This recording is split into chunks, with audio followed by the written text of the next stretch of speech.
What's it feel like, man? And it feels great. You know, I can finally put all this to bed. It's enough recruiting for Chase. When was the moment you knew for sure that it was Georgia? After my last game, I was feeling a little down. I looked down, saw Coach Uribe was the first text I had. You know, that meant a lot. What was the message? What did it say? What was the text? What did he say to me? Yeah, what was the text? What was Coach Uribe? Where's my phone?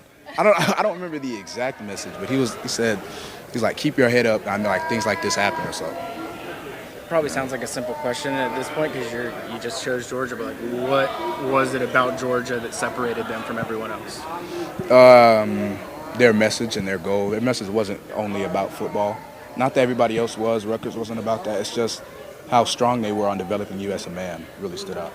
Now, did you tell Georgia beforehand, or did they find out? I did not. I did not. I was going to, but I heard from the players that Coach Uribe can't keep a secret, so I had to hide it from him a little bit.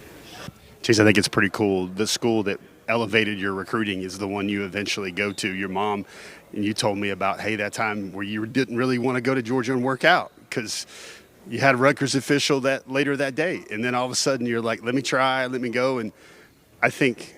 As your mom said, it was the start of a phenomenal relationship with Georgia. Yeah, it really was. It really skyrocketed my career. I think one thing that was evident was how happy your family was for you. What was their reaction when you told them you wanted to? Man, I tried. I couldn't tell them. They can't keep a secret. I had to.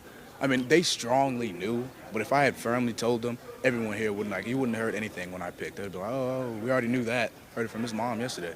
They can't keep a secret. Yeah. What was it about the Georgia official visit for the Mississippi State game? Man. What described the Georgia official visit? What made you so like that? I'm going to say this. That halftime snack, oh my God. It was so good. There was wings. They had cheesecake platter. There was the Skittles candy. It was like, oh, you know what? This might be the place for me. What's the difference between that snack and the unofficial visitor snack? I mean, they just get like a cheeseburger, you know, they have a Snickers bar, but they had a whole table. The chef, it really wasn't fancy, but they fancied it up. They took the barbecue sauce. They were looking at me, you know, I was shaking it up. I was like, yeah, that's classy. What are the dogs? What is DawgNation? What is this program going to get out of Chase Linton? Everything I have, 24/7.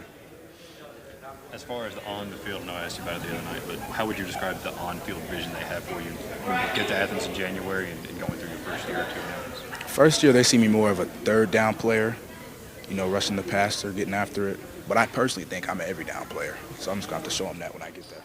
Chase, was there anybody at Georgia, like a current player, that tipped you off or just told you the real about Georgia? Maybe it was your host on your official. Did anybody really give you a good sounding board for what life would be like as a dog? Yeah, I had my player host, Damon. He was really cool on my official visit. He told me all the ins and outs, even some stuff he probably shouldn't have told me. He let me know all of it. Chase, what was that like? You're at Georgia, you're working out, it was a mega camp. You start running in the 40s, and all of a sudden everybody gets really interested, and then I think Kirby Smart comes up to you after you run your 40. Is that one of those surreal moments that now you look back on it and you're like, that's going to be my coach? Yeah, I look back on it in a little bit of regret because, you know, he tapped me. I blacked out. I was like, oh, boy, it's Kirby Smart. I'm worried about how I'm standing. I completely forgot what I said to him.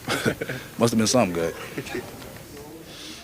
Did you have a pregame song? Did you listen to Can You Stand the Rain before your commitment ceremony today? Actually, no, not today. Today it was the Michael Jackson song, Heaven Can Wait.